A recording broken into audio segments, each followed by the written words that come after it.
तो ये पूरा हम लोग ले पाएंगे आज?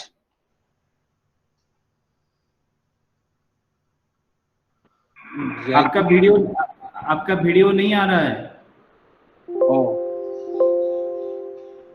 अभी आ रहा है? हाँ हाँ, बोल रहा हूँ आज। स्टार्ट करिए। हाँ हाँ, हो जाएगा हो जाएगा। ठीक है, तो आज हम लोग मेंटल हार्मनी का पहला पार्ट ले रहे हैं और उसमें है कॉम्प्लेक्स वृत्ति। जो यही वृत्ति तरह तरह से बहुत कुछ कराती है और बहुत कुछ समझ भी दिलाती है। और वृत्ति का मतलब भी वही है, वृत्त, सर्कल, कि इसके बाहर हम नहीं सोच सकते, उसके अंदर में ही उसी वृत्त में घूमते हैं। तो इसीलिए वृत्ति इसका नाम हुआ।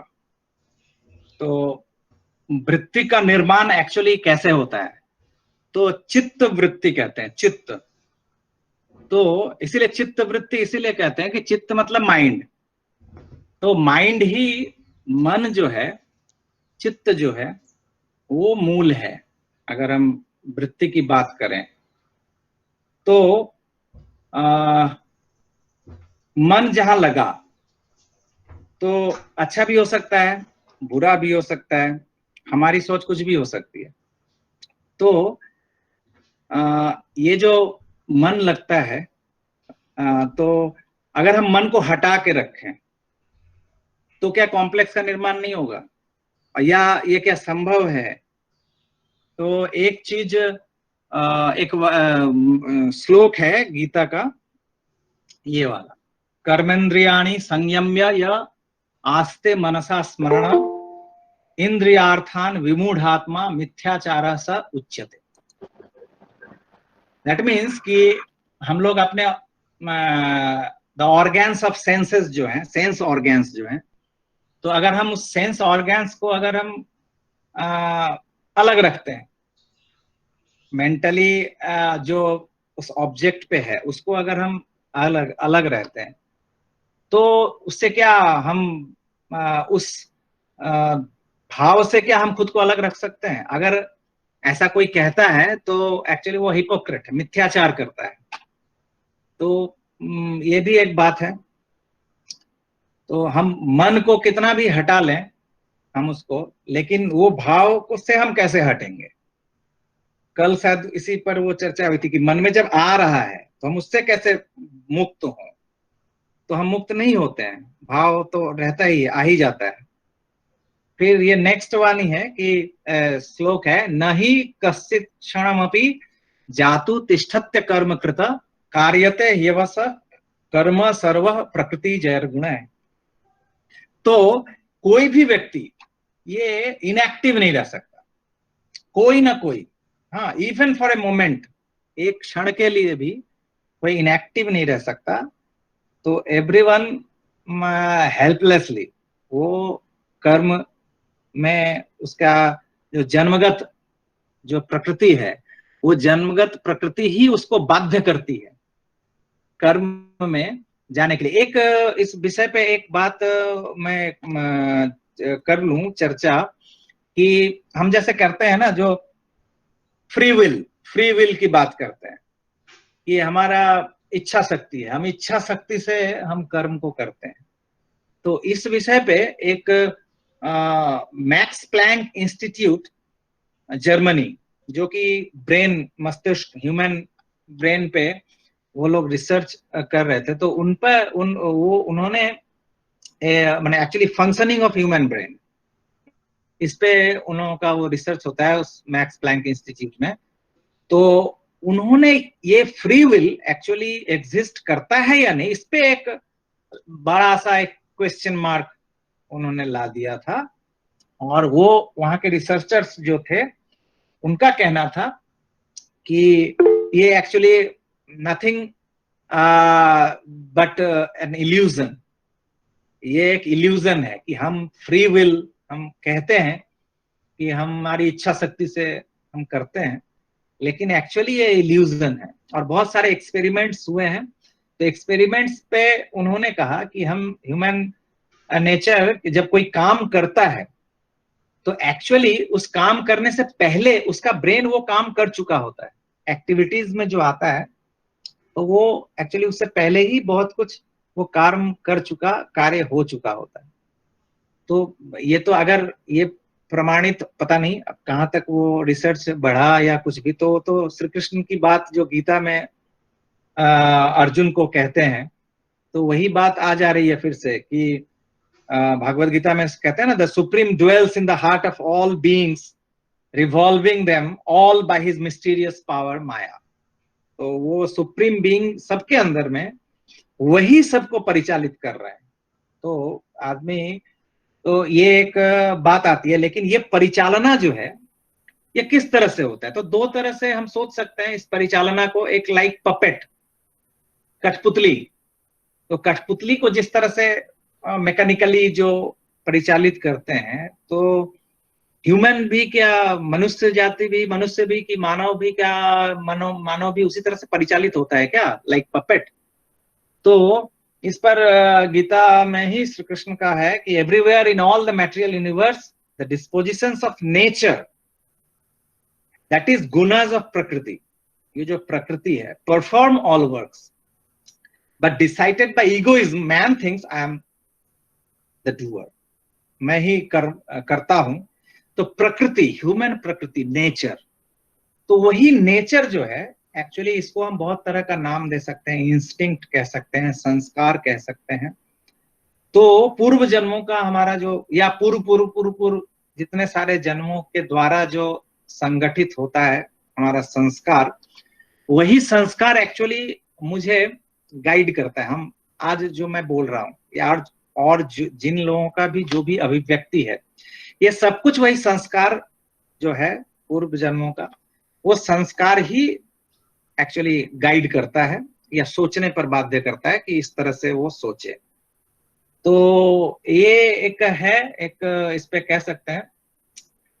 तो अगर इस तरह से बात आती है तो नेक्स्ट, तो हाँ, तो इस पे एक साइको एनालिसिस हम कर सकते हैं माइंड को, कि मन किस तरह से मन परिचालित होता है।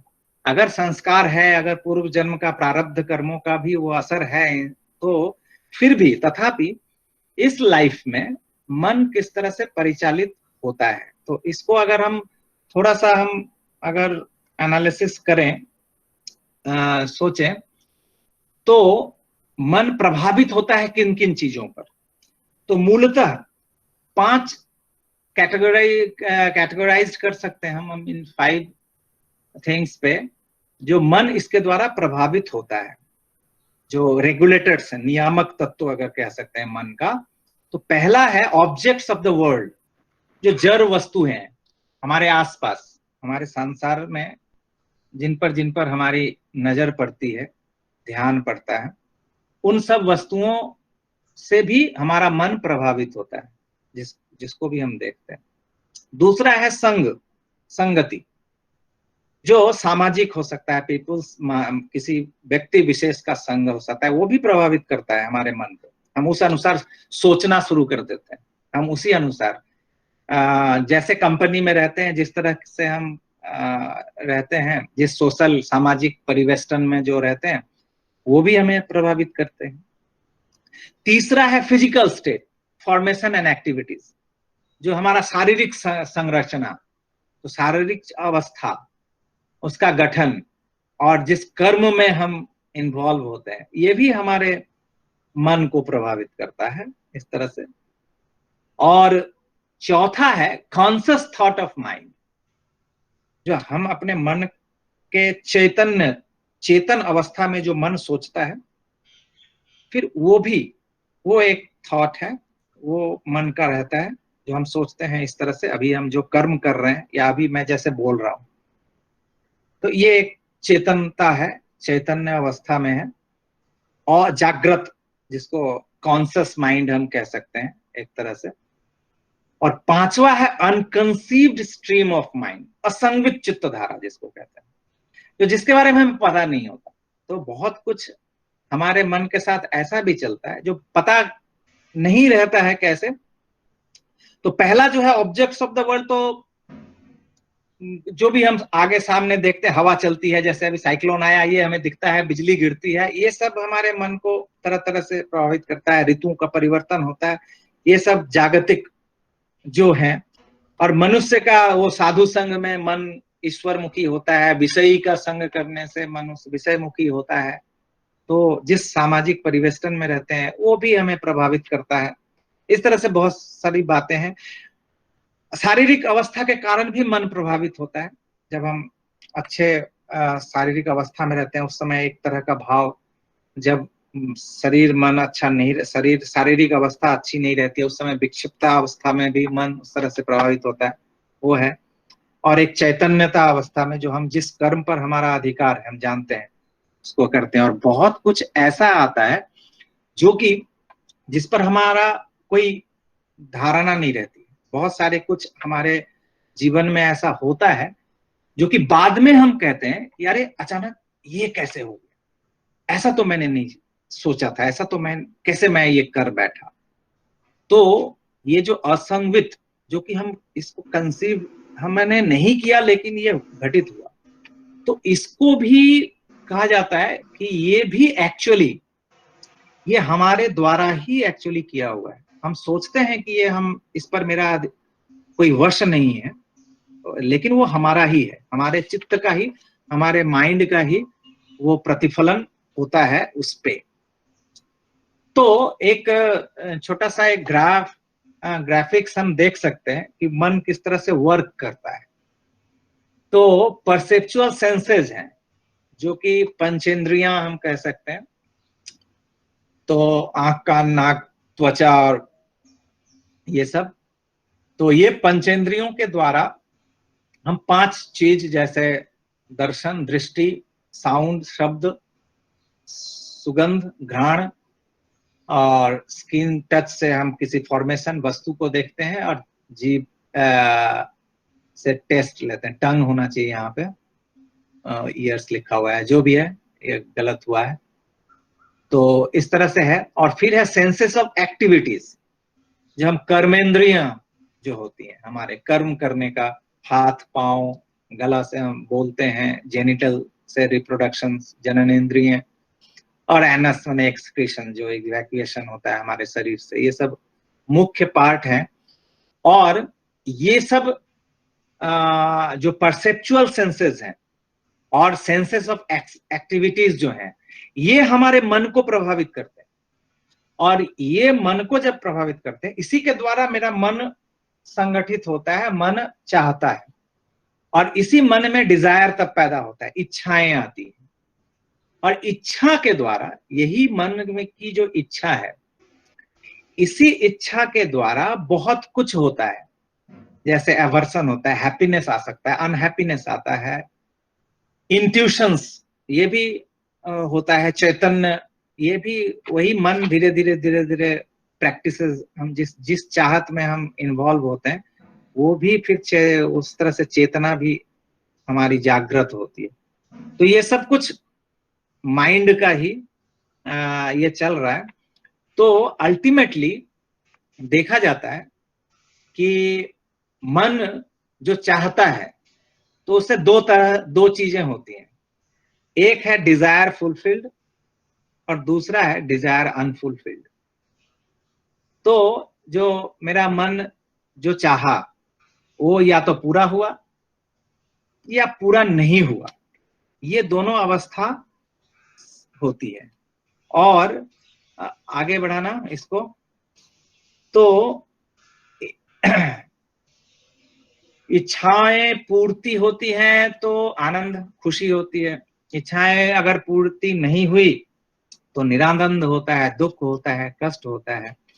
तो इन्हीं सब चलते हुए कहते हैं कि 4 लेयर्स ऑफ माइंड क्रिएट होता है। 4 स्तर, मन के 4 स्तर सृष्ट हो जाते हैं।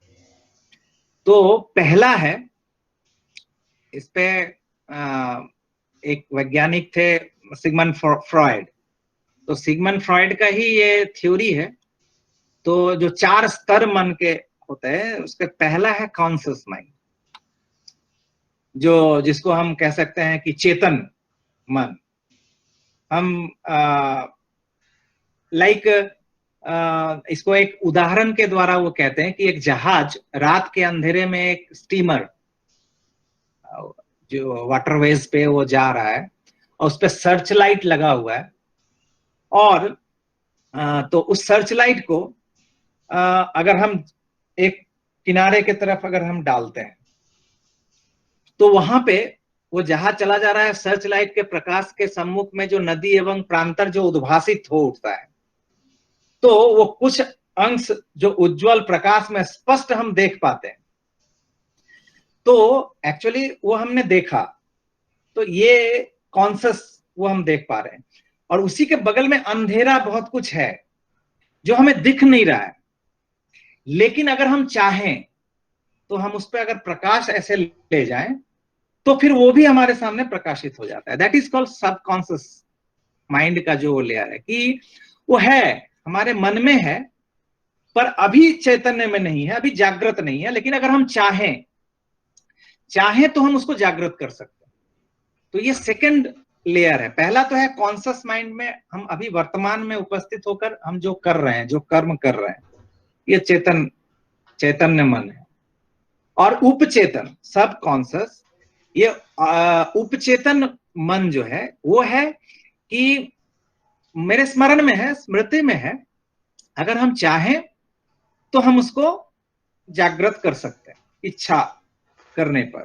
कि किसी की याद, अगर कोई मेरा फ्रेंड है, बंधु है, या कोई एक घटना है, तो उसको हम याद करके फिर से हम उसको सबकॉन्शियस माइंड में है, लेकिन उसको हम कॉन्शियस माइंड में ले आते हैं। और तीसरा है कि प्री कॉन्शियस, माने उपचेतन, माने अवचेतन, अनकॉन्शियस से पहले वाला। तो ये प्री कॉन्शियस माइंड में बहुत सारे ऐसे कुछ हैं जो कि शायद मुझे अभी याद नहीं, लेकिन अचानक से कोई घटना, कोई परिस्थिति वहां पर आई तो वो चीज अचानक जागृत हो गया, वो संगठित हुआ कुछ ऐसा घटनाक्रम जिस पर मेरा वो चीज जागृत हुआ, वो ध्यान में आ गया। That is called pre conscious mind. और अंतिम, ये बहुत इंपॉर्टेंट है, व्यक्ति का एक्चुअली गाइडेड, अगर हम बोले कॉम्प्लेक्स, इसमें इसका बहुत महत्वपूर्ण है स्थान, ये अनकॉन्शियस माइंड। ये अनकॉन्शियस माइंड कैसे बनता है, ये भी एक महत्वपूर्ण बात है। कि अनकॉन्शियस माइंड का मतलब है कि हमारे मन में बहुत कुछ ऐसे उठते हैं जो कि किसी एक समय, किसी एक कालक्रम में हो सकता है कि वो रिप्रेस्ड हो गया हो, वो दब गया हो किसी कारण से, और जो कि वो मेरे अनकॉन्शियस माइंड में वो चला गया, मुझे खुद ही पता नहीं, मैं कंप्लीटली उससे विस्मृत हूं, और वो लेकिन मेरा ही है, वो मेरा ही चीज है, लेकिन उससे मेरा कोई अवेयरनेस नहीं है, मैं कुछ उसके बारे में जानता ही नहीं। तो इस तरह से ये 4 लेयर्स ऑफ माइंड हमें गाइड करता है। हम चलते हैं जब जीवन पथ पर, और इसी जीवन पथ पे चलते हुए बहुत कुछ भ्रांतियां होती हैं जब, तो यही ये जो 4 लेयर्स ऑफ माइंड है, यही रेगुलेट करता है। और भ्रांतियां जैसे, उसमें मनोवैज्ञानिक कहते हैं कि एक्चुअली जो गलती हम करते हैं, मिस्टेक्स एंड एरर्स जो हमारे जीवन में होता है, तो ये मिस्टेक्स भी हमारे ही कारण हो सकता है। जैसे एक छोटा सा एग्जाम्पल वो देते हैं कि सपोज मैंने एक अपने फ्रेंड को अपने घर पे आज शाम को चाय पिलाने के लिए बुलाया कि मेरे घर में आओ, आज चाय पियो, तुम आओ। और चाय पीने के लिए वो आया, मैंने कहा कि 4 बजे तुम आ जाना। तो आज मैंने सुबह से जाके चाय की सामग्रियां और उसके साथ कुछ स्नैक्स ये सब लाके घर पे रखा कि आज 4 बजे वो आएगा, मैं सब इंतजाम करके रखा था। अचानक 2-2:30 बजे मेरा किसी एक फ्रेंड का अचानक फोन आया और कहा कि अरे एक फिल्म लगी है, पता है वो वाली आई है। मैं कहा कि हाँ, अरे वो आई है, वो तो देखना था हमें। अरे मैंने टिकट लिया, चलोगे क्या? हाँ चलूंगा, चलो। फिर मैं उस फ्रेंड के साथ चला गया। अब फिल्म देख रहा हूँ, फिल्म देख रहा हूँ, देखते देखते जब 5-6 बजे जब फिल्म टूटती है, तभी मुझे अचानक याद आ, अरे मैंने तो उसको चाय पे बुलाया था, देखो मैं भूल गया, ये तो गलती हो गई, मैं भूल गया, उससे तो ये अब बोलना पड़ेगा, ये तो ठीक नहीं हुआ, तुम्हारे साथ मैं आ गया, एकदम दिमाग से ही निकल गया, भूल ही गया। इस पे वो कह रहे हैं कि यहाँ पे जो हमने भूला, ये जो हम भूले, इसका कारण क्या है? तो वो कहते हैं कि ये भूलने का मतलब है कि दैट मीन्स कि उस फ्रेंड के प्रति मेरा किसी न किसी कारण से उसके प्रति मेरा विराग भाव है, विरक्ति भाव है।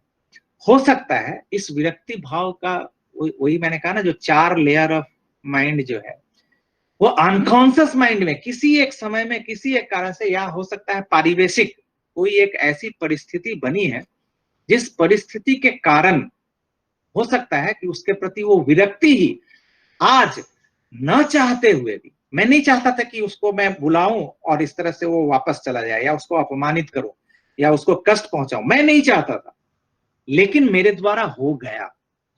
तो ये जो हुआ, तो ये जो वही जो उस समय पहले कहा था कि हम जो करते हैं वो एक्चुअली हो चुका होता है मेरे माइंड में पहले से। तो वो मेरे अनकॉन्शियस माइंड में ये सब इस तरह की बहुत सारी गलतियां हैं। एक छोटा सा एग्जाम्पल मैं दूं, हालांकि थोड़ा अलग है लेकिन फिर भी इस टाइप से है। एक बार हमारे यहाँ ही एक व्यक्ति थे, वो कोई पूजा का प्रदीप लेके जा रहे थे, सामने से एक बच्चा गुजर गया। तो बच्चा है, गुजर ही सकता है, तो वो थोड़ा सा उनको धक्का जैसा लगा, वो अचानक रुक गए। तो रुकते ही मुंह उनकी उनके मैं सामने में ही था एकदम ठीक उनके इन फ्रंट ऑफ हिम। तो उनके मुख मुख इतने विकृत हुए उस बच्चे को, शिशु को देखकर, कि एक्चुअली वो लेके जा रहे थे तो बच्चा सामने से, हालांकि वहां पे लोग खड़े थे कि कोई ना जाए, लेकिन बच्चा तो बच्चा है, निकल गया उसमें, तो क्या हुआ। लेकिन उन महोदय के मुख पे ऐसी विकृति आई, तो मुझे देखकर बड़ा अजीब लगा कि अरे एक बच्चा ही तो चला गया था, उनको टच भी नहीं किया था, लेकिन उन्होंने ऐसे घृणा भरी दृष्टि से उस बच्चे की ओर और गुस्सा क्रोध में ऐसा देखा। तो फिर बात आई गई हो गई। तो इसकी एक दिन कुछ दिन बाद एक चर्चा चल रही थी, तो बाबाई दादा थे, तो बाबाई दादा से मैंने इसकी चर्चा की थी, ऐसे नाम मैंने नहीं लेना चाहूंगा। तो बाबाई दादा से जब बोला कि ऐसा ऐसी घटना उस किसी एक दूसरे परिप्रेक्ष्य में घटना हो रही थी, बातें चल रही थी, तो मैंने इस घटना को बोला जो इस तरह से हुआ था, तो मुझे अजीब लगा था कि अरे ऐसा क्यों उन्होंने किया। बाबाई दादा ने एक बहुत ही महत्वपूर्ण बात, बाबाई दादा ने कहा कि जो काम मैं कर रहा हूं उस काम के प्रति अगर घृणा भाव है तो ऐसी अभिव्यक्ति हो सकती है।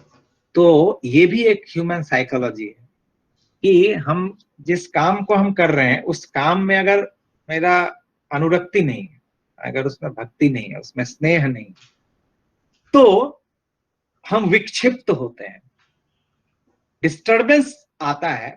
किसी भी काम में हो सकता है, किसी भी काम, कोई भी कर्म हम करते हैं, उस कर्म में प्रॉब्लम आ सकता है, ऑब्स्ट्रक्शंस आ सकते हैं। लेकिन जब भी उस विक्षिप्त हम जब होते हैं, तो दैट मीन्स कि उस कर्म के प्रति मेरा एवर्सन है, उस जो कर्म कर रहे हैं उसके प्रति ही एवर्सन। तो ये भी एक साइकोलॉजी का एक हिस्सा है। तो जो भी गलतियां हम करते हैं, तो वो गलतियां भी गलतियों से गलतियां नहीं होती, तो गलती के पीछे भी हमारा कॉन्शियस अनकॉन्शियस माइंड में हमारा ही चीज वो दबा पड़ा होता है, जो कि उस समय अभिव्यक्त हो जाता है। बहुत सारी चीजें ऐसे जीवन में होती, और इसी ये एरर्स जो होते हैं, मिस्टेक्स और एरर्स होते हैं, और जब हम गलतियां करते हैं तो ये द्वंद्व पैदा होता है। जो द्वंद्व मतलब कन्फ्लिक्ट, जो ये सही है वो सही है, ये सही है या वो सही है, और अगर ये सही है तो और एक जो है उसको हम दबाते हैं, तो उसको हम रिप्रेस करते हैं। जब कॉन्फ्लिक्ट होता है, दो चीजें जब हमारे सामने खड़ी होती हैं, तो उन दोनों में से जब हम एक को रिप्रेस करते हैं, निरोध करते हैं, यहीं पे इस कॉन्फ्लिक्ट के आने के बाद, उसके बाद जब रिप्रेशन होता है, तो नेक्स्ट जयदीप, तो इस रिप्रेशन के बाद ही ये कॉन्फ्लिक्ट जब हुआ और फिर निरोध हुआ, मन में इच्छा हुई, उस इच्छा का निरोध हुआ, और इसी कॉन्फ्लिक्ट और निरोध और ये रिप्रेशन में तो ये ग्रंथि का निर्माण होता है, दैट इज कॉल्ड कॉम्प्लेक्सेस। यही है वृत्ति, जो वृत्ति का निर्माण जो होता है।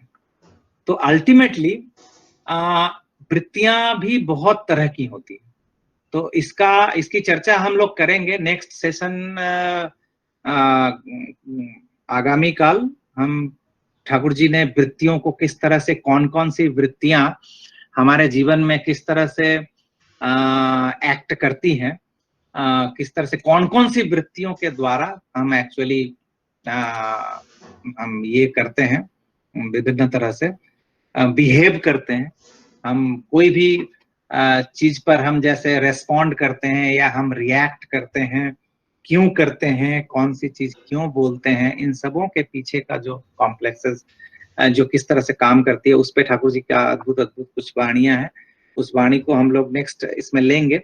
लेकिन मूल बात है, जो ये कॉम्प्लेक्स जो है, इसके भी मूल में जो हमने कहा कि माइंड, ये जो इच्छा हमारी होती है, तो इसका भी कुछ रूट होगा, इस कॉम्प्लेक्स का भी, जो आखिर ये कॉम्प्लेक्स आया ही क्यों, अगर ये वृत्तियां पैदा ही क्यों हुआ। तो इसके रूट में अगर हम देखें, रूट ऑफ एवरी कॉम्प्लेक्स, जितने सारी हमारी वृत्तियां हैं, इन सभी वृत्तियों के मूल में अगर हम देखें, तो मूल में कहते हैं लिबिडो, जिसको ठाकुर कहते हैं सूरत धारा। Root of every complex, libido. और ये लिबिडो क्या है? तो यही मूल है, जो कि मूल लिबिडो समस्त पूरे क्रिएशन, पूरी सृष्टि का भी मूल में अगर कहें तो यही लिबिडो ही है, जो कि रूट कॉज है सब कुछ के पीछे। तो इसको ठाकुर जी कहते हैं एक जगह पे, मैग्नेटिक मैनिफेस्टेशन ऑफ एग्जिस्टेंस, जो अस्तित्व का चुंबकीय अभिव्यक्ति, जो अस्तित्व जो है, ये अभिव्यक्ति ही होता है ये लिबिडो से।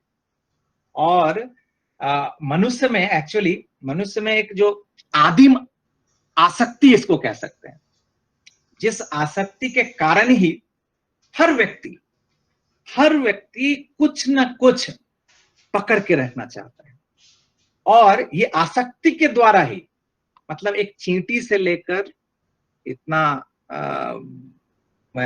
मनुष्य, उन्नत मानव, वो भी तो पृथ्वी का हर चीज, हर मैटर कुछ न कुछ को पकड़ के रखना चाहता है, जकड़ के पकड़ के रखना चाहता है। तो धर्म कहते हैं ना, जो धारण करके धृति, तो वो धर्म भी धारण करके रखती है सबको एज इट इज, जो जैसा है।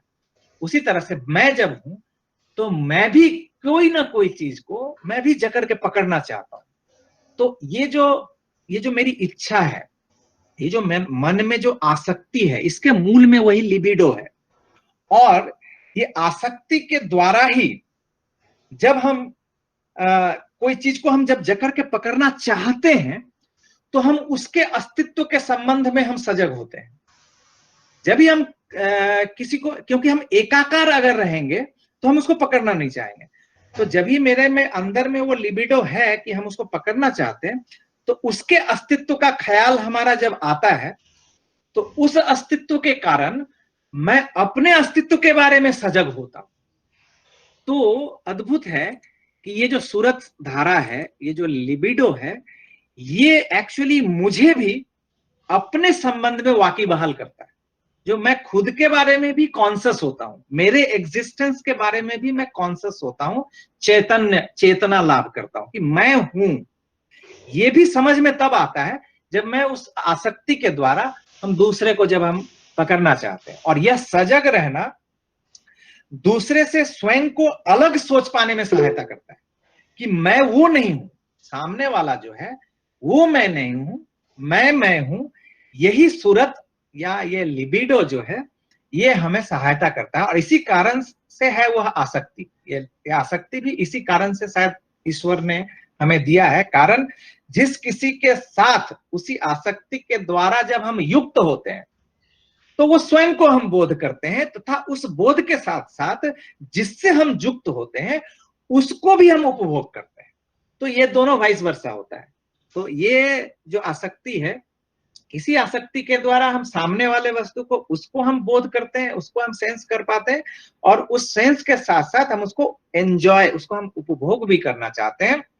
तो और फिर हम चाहते हैं कि या तो हम वैसा बन जाएं जिसमें हम आसक्त होते हैं, तो हम चाहते हैं कि हम या तो वैसा बन जाएं या हम उसको पाएं, हम उसको पा लें। यही दो चीज होता है कि हम उसमें मिलित, कि ये जिंदगी उसी की है जो किसी का हो गया प्यार ही में खो गया। तो हम या तो वही बन जाना चाहते हैं या हम उसको पा लेना चाहते हैं। यही उसी आसक्ति के माध्यम से, उसी लिबिडो के। और उसी समय जब ऐसा जब होता है किसी एक विषय पर, जब हम आसक्त होते हैं, तो उसी समय दूसरे जितने सारे हैं परिवेश में और भी सारी वस्तुएं, वो भी हमें आकर्षित करती हैं। एट द सेम टाइम किसी हम एक चीज पर जब हम आसक्त होते हैं, उसी समय में साइड बाय साइड और भी जितने सारे वस्तुएं हैं, वही माइंड का जो नियामक जो तत्व सब हैं, तो वो भी हमें आकर्षित करती।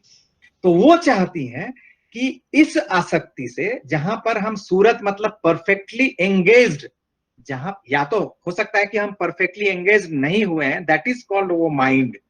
तो वो लिबिडो का वही रूप है जहां पे हम परफेक्टली हो इम्परफेक्टली हो, जहां हम एंगेज होना चाहते हैं या हम जहां एंगेज होते हैं। तो यहां से हमको दूसरा जो है अट्रैक्शन जो है वो हमें खींचता है। तो अंदर का ये जोगावेग, इसी लिबिडो को ठाकुर कहते हैं स्ट्रॉन्ग टेंडेंसी ऑफ यूनिफिकेशन, जिसके कारण ये क्रिएशन है। तो ये हर व्यक्ति के अंदर में वो लाइफ अर्ज हम उसको कह सकते हैं। तो ये हर व्यक्ति के अंदर में है, लेकिन जब वो लाइफ अर्ज किसी सुपीरियर पर जब वो कॉन्सेंट्रेट नहीं रहता है, तो बाइफर्केटेड कहीं ना कहीं वो चाहता है एंगेज होना। तो इस पे फ्रॉइड का जो उनका ये एक्सपेरिमेंट या उनका अगर हम कहें कि रिसर्च था, इस पे वो 4 तरह से उसको डिवाइड करते हैं। जो हमारी जो आसक्ति होती है वो बाइफर्केटेड कैसे होती है। तो मूलतः बहुत सारी आसक्ति हो सकती है, जैसे मेरा कोई बुक कॉम्प्लेक्स हो सकता है, मेरा ब्रदर कॉम्प्लेक्स होता है, मेरा वाइफ कॉम्प्लेक्स हो सकता है, मेरा कार कॉम्प्लेक्स होता है, मेरा कोई नौकरी है तो सर्विस कॉम्प्लेक्स हो सकता है। तरह तरह से ग्रंथियों का निर्माण होता है। जहां जहां हम आसक्त होते जाते हैं वहां वहां वो ग्रंथियों का निर्माण होता चलता जाता है।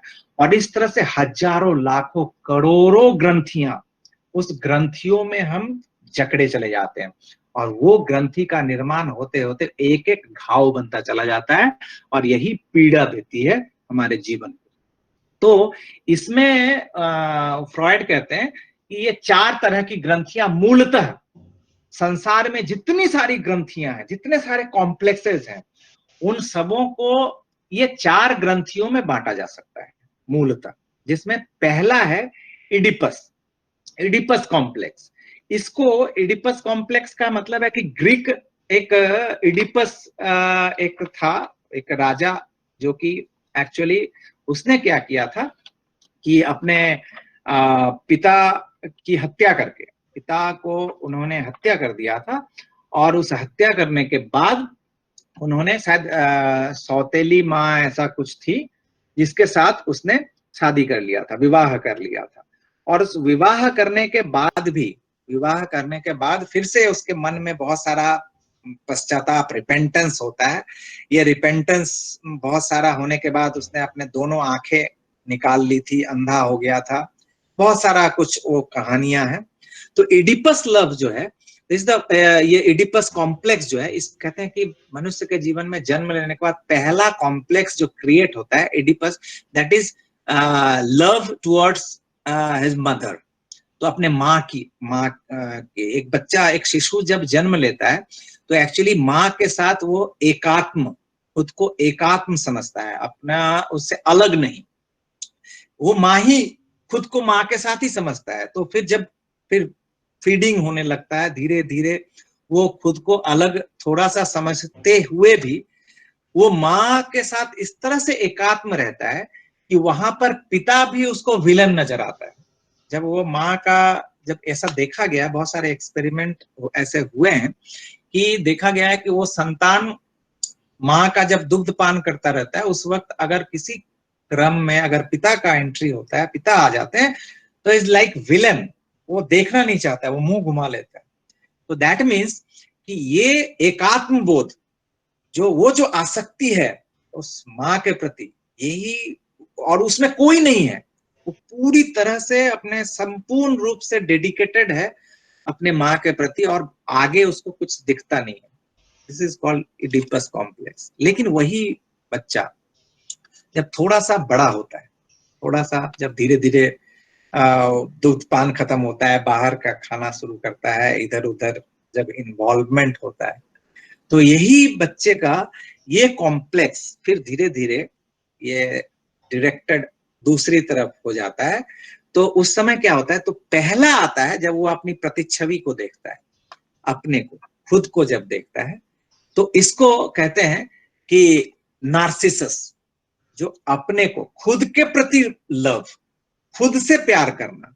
तो जब अपने ऊपर कॉन्शियस होता है, खुद के प्रति जब वो कॉन्शियसनेस उसका आता है, क्योंकि उस समय तक वो दुनिया का कुछ उसको नहीं चाहिए था, बस माँ से लिपटा है, दैट्स इट, और उसको कुछ नहीं चाहिए था। लेकिन जब भी थोड़ा सा बड़ा हुआ और ये पारिवेशिक बहुत सारे आकर्षण जब उसको, और वही पहले जैसे मैंने कहा था ना, उस समय जो उस आसक्ति से दूसरी से आसक्तियां उसको खींच के बाहर करना चाहती, तो जब देखा जाता है कि दूसरी आसक्ति आ रही है, तो फिर अपने को जब वो देखता है, अपना सुगठित शरीर धीरे धीरे बड़ा हो रहा है, तो ये फर्स्ट वो पहले खुद से प्यार करने लगता है।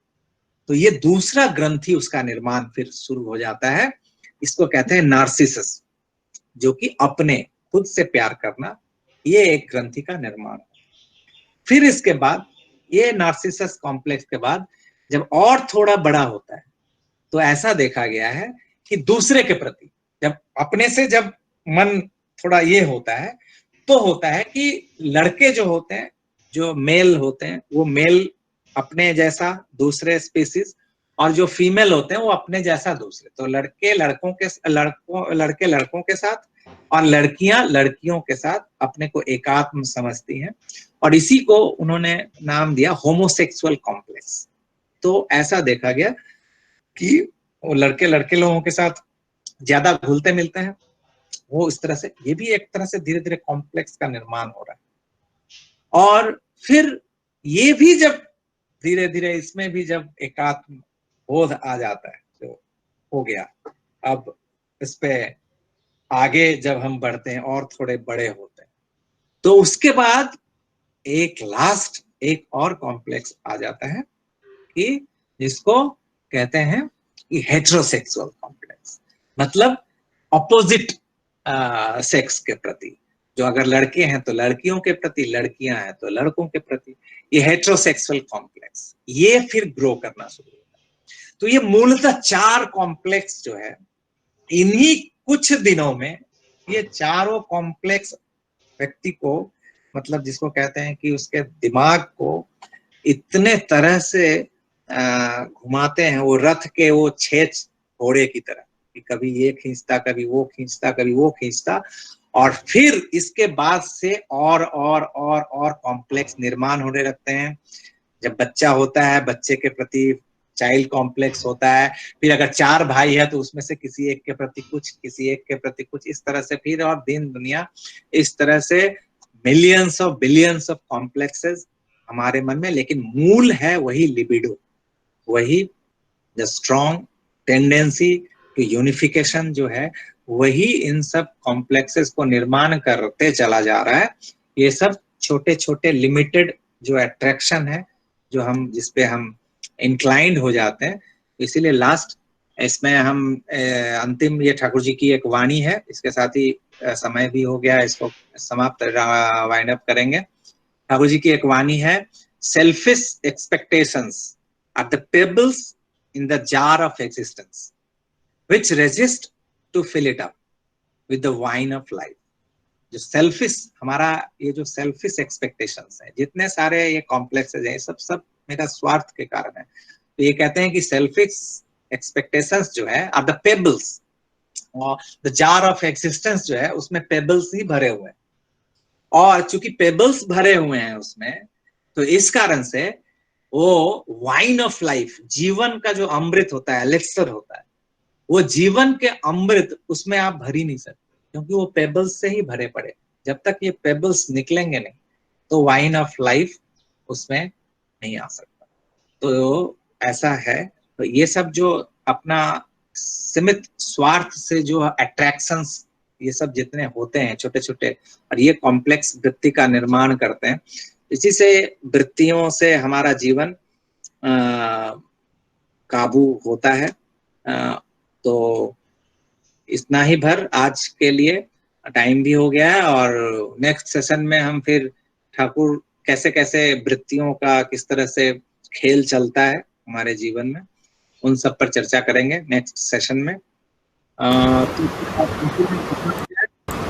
जय गुरु। हाँ जय गुरु। कौन? मानस बोल रहा था। हाँ मानस।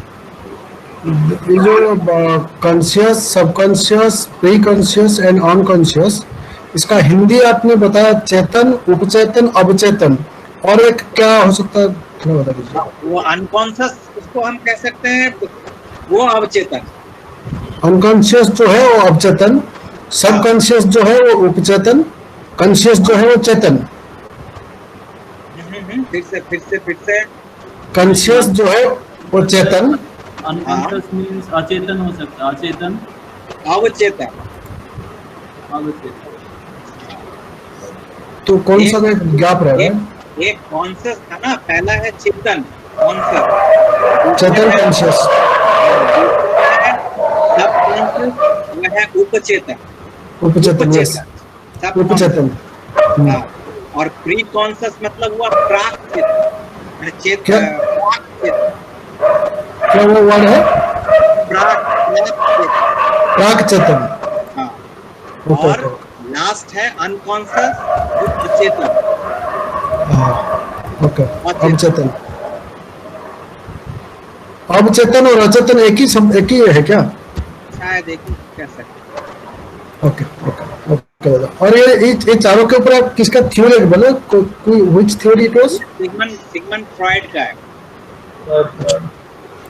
ओके, तो ठीक है जयदीप। प्रीतम दा, एक बात था। जय गुरु प्रीतम दा, हिमांशु बोल रहा हूँ। हाँ बोल। मतलब प्रवृत्ति को हम आसक्ति बोल सकते हैं क्या एक ही वर्ड में? आसक्ति ही है वो आसक्ति ही जब कर्म कराती है तो वो प्रवृत्ति हो जाती है। आसक्ति के कारण ही जब हम कोई एक्टिविटीज करते हैं, दैट इज कॉल्ड प्रवृत्ति। तो अगर कभी अक्षय के प्रति आसक्ति होगा तो उसको भी हम प्रवृत्ति कह सकते हैं क्या? अगर अक्षय के लिए कोई आसक्ति होता है। हाँ हाँ हाँ, तो प्रवृत्ति। हाँ, क्यों नहीं कह सकते? मतलब नेगेटिव वर्ड नहीं बोल सकते इसको, प्रवृत्ति को। अरे मैंने कैसे ये नेगेटिव होगा? काम, क्रोध, लोभ, मद, मोह, मात्सर्य, एवरीथिंग तो हमारे जीवन का ही अंग है। ये हमने कहीं मार्केट से खरीद के तो नहीं लाया ना। तो ये तो ईश्वर ने हमें दिया था, और ईश्वर ने हमें दिया था कि इससे सर्विस लो। लेकिन हमने क्या किया कि इसको हम सर्विस देने लगे, तो प्रॉब्लम हो गया। तो ये सब हमारे सर्विस पे था, एट आवर सर्विस। लास्ट सम। हाँ ठीक है, इस पे हम चर्चा करेंगे फिर नेक्स्ट अगले।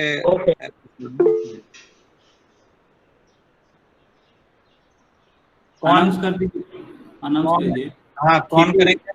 क्षिति सर। क्षिति, क्षिति हो क्या? हाँ हाँ जय गुरु। हाँ, जय गुरु। क्षिति तुम शुरू करो।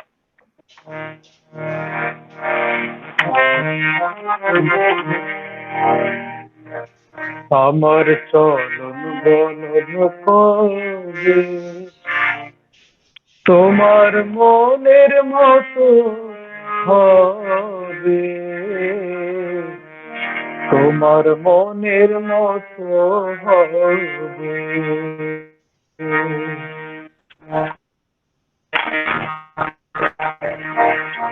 আমার চলন বলন কবে তোমার মনের মতো হবে, তোমার মনের মতো হবে। আমার চলন বলন কবে তোমার মনের মতো হবে, তোমার মনের মতো হবে।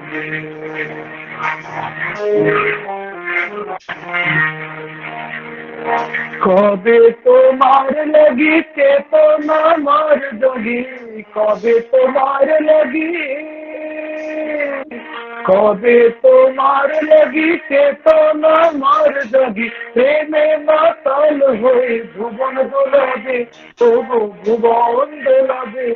আমার চলন বলন কবে তোমার মনের মতো হবে, আমার চলন বলন কবে তোমার মনের মতো হবে, তোমার মনের মতো হবে।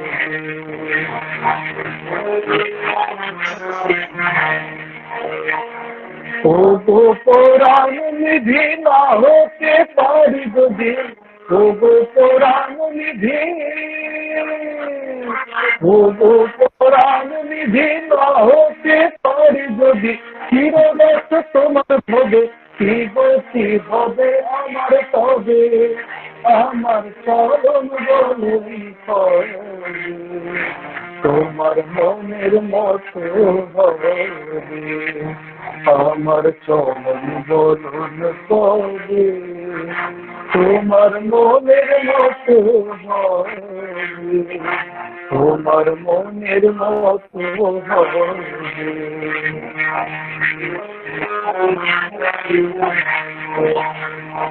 নিজের চিরতরে দিলে গো সব তরে, নিজের চিরতরে, নিজের চিরতরে দিলে গো সব তরে, তুমি হবে আমি তবে, তবু থাকিব তোমার হয়ে হবে। আমার চলন বলন কবে তোমার মনের মতো হবে, আমার চলন বলন কবে।